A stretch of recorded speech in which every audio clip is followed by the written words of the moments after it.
Salut à tous et bienvenue dans ce nouvel épisode de votre semaine de Valkan, votre newsletter audio qui vous partage des médias et des infothèques à découvrir pour passer une bonne semaine. Cette semaine, je parle de la semaine 34 qui va donc du 19 août au 25 août.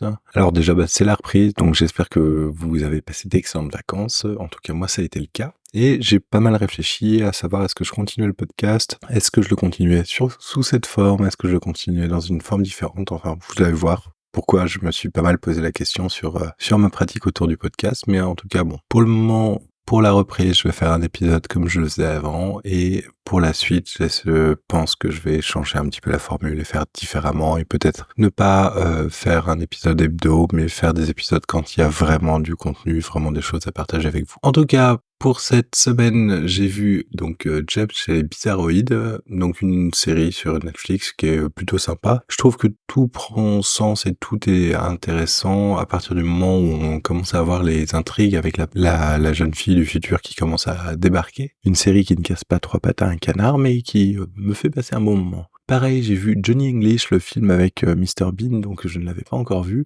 Je trouvais ça très drôle. C'est un peu lourd par moments, mais au final, j'ai passé un bon moment et ça reste très très rigolo à regarder. J'ai terminé la saison 1 de Suicide Squad Isekai, donc vraiment la série est excellente. La fin, c'est un twist qui est assez génial. J'ai beaucoup aimé, donc si vous avez l'occasion de la regarder, n'hésitez pas.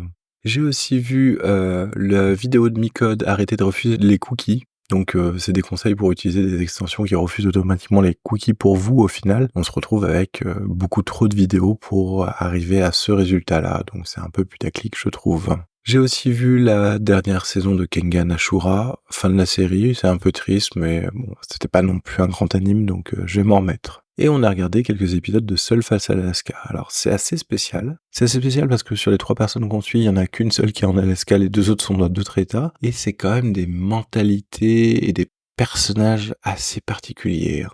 Je dois bien le dire. Cette semaine, ces semaines, j'ai fini de lire Alors construire un second cerveau de Tiago Forte. Donc j'ai enfin terminé de lire ce livre. J'ai trouvé ça vraiment bien. Ça me permet de mieux comprendre l'idée qu'il a derrière Code, derrière Para, donc ce qui sont ses méthodologies de prise de notes. On retrouve beaucoup de conseils qu'on retrouve aussi ailleurs. Mais le gros avantage de ce livre, c'est qu'il a le mérite d'être simple et d'être clair. Je pense que je vais même garder son idée de prise de notes sur une idée ou un sujet, faire juste une grande note avec des liens, plutôt que ce que je fais actuellement, qui est d'essayer de tout fractionner en notes atomiques. J'ai aussi lu 2 newsletters de Gulix, donc la newsletter numéro 66 et la newsletter numéro 48. Alors, dans la newsletter 66, on parle un peu de Gravity Fall, qui est un dessin animé que j'avais adoré, que je trouve génial et qui mérite d'avoir une adaptation de JDR. Et dans la newsletter 48, il y a toute une liste de JDR qui m'a bien fait plaisir et que j'ai bien envie de découvrir, donc je vous en parlerai sans doute plus tard. J'ai continué à lire le cycle Providence de Lovecraft, donc je suis toujours dessus, c'est assez sympa, je relis des nouvelles, là j'ai relu Le Cauchemar d'Innsmouth. Je me souvenais pas que ça terminait comme ça, qu'il y avait déjà dans les débuts de la nouvelle, en fait, des prémices à ce qu'allait donner la fin, c'est assez marrant, en fait, de relire et de voir ça. Dans les grosses lectures de l'été, j'ai terminé aussi The One Thing, Passer à l'essentiel, donc un livre qui explique comment simplifier sa vie, on va dire. Enfin, encore un livre de développement personnel. Donc, pour moi, en fait, on retrouve quand même beaucoup de conseils de gestion de priorisation qu'on va retrouver dans d'autres choses qui étaient sorties avant. Le livre aurait pu être plus court parce qu'au final, on pose toujours la même question tout le temps. Par contre, moi, ça m'a mis une claque. En fait, ça m'a un peu réveillé dans le sens où c'était à moi de me poser des objectifs dans ma vie et que si j'attendais que les autres le fassent, j'allais attendre longtemps. Donc, c'est ça qui m'a un peu, que j'ai bien aimé dans ce bouquin quand même. C'est que ça m'a un peu réveillé là-dessus, que c'était à moi de, on va dire, proactif sur ma vie, de poser mes propres objectifs. Je pense qu'en fait, depuis la paternité, m'étais un peu laissé rouler. Je n'avais pas forcément réfléchi à la suite, etc. Et là, ça me réveille un peu là-dessus. En parallèle, j'ai aussi lu Le minimalisme numérique de Cal Newport, donc qui avait fait le livre Deep Work. Et franchement, j'ai trouvé ce livre extrêmement inspirant. C'est essayer d'avoir une approche minimaliste avec tout ce qu'on a comme gadgets et outils digitaux, et notamment comment lutter aussi contre l'économie de l'attention qui est utilisée par les réseaux sociaux. C'est vraiment très bien, il y a beaucoup de choses qui sont bonnes à prendre, je trouve, en tout cas dans ma pratique, et là j'ai commencé du coup à me faire ma petite désintox numérique. Alors ça, j'ai commencé avec les vacances et je continue maintenant et j'essaie de garder des bonnes habitudes. Et l'idée du coup, c'est que déjà j'ai supprimé toutes les applis des réseaux sociaux de mes téléphones, je me suis désinscrit de beaucoup de choses, j'ai commencé à mieux réfléchir ma pratique et mon utilisation du numérique. Donc il y a pas mal de choses sur lesquelles je me pense, et du coup ça fait aussi un peu sens avec la question autour du podcast en fait. C'est-à-dire que là je vous partageais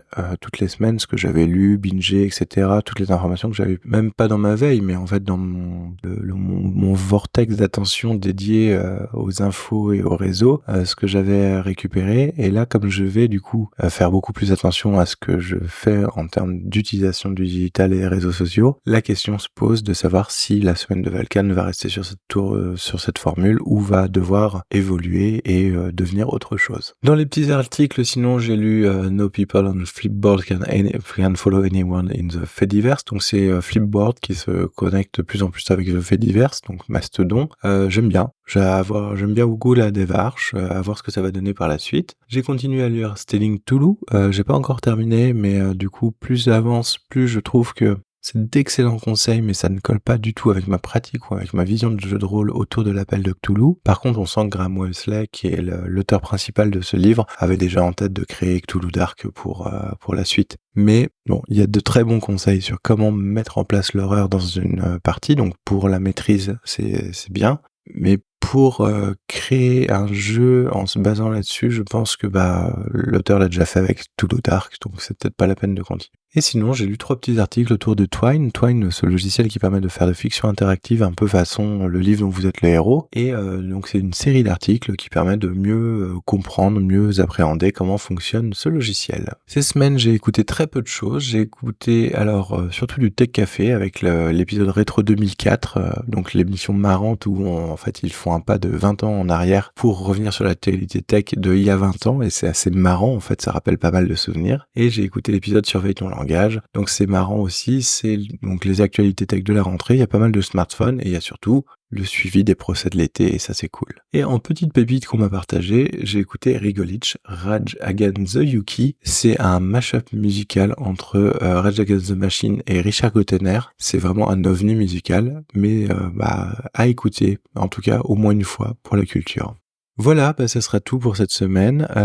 J'espère pouvoir communiquer avec vous via les réseaux, donc essentiellement Mastodon, puisque je ne traîne plus que là-bas. Et j'aimerais avoir aussi votre avis, à vous qui m'écoutez régulièrement toutes les semaines, de savoir si vous pensez que la semaine de Valkan devrait rester sur ce format-là, ou s'orienter, en fait je pensais peut-être m'orienter plus sur un épisode mensuel, avec un contenu plus dense et peut-être un peu mieux construit, autour d'un sujet particulier, autour de quelque chose, autour d'un thème en tout cas. Donc voilà, j'attends vos retours. En tout cas, je vous souhaite une excellente semaine, et je vous dis peut-être à la semaine prochaine. Salut!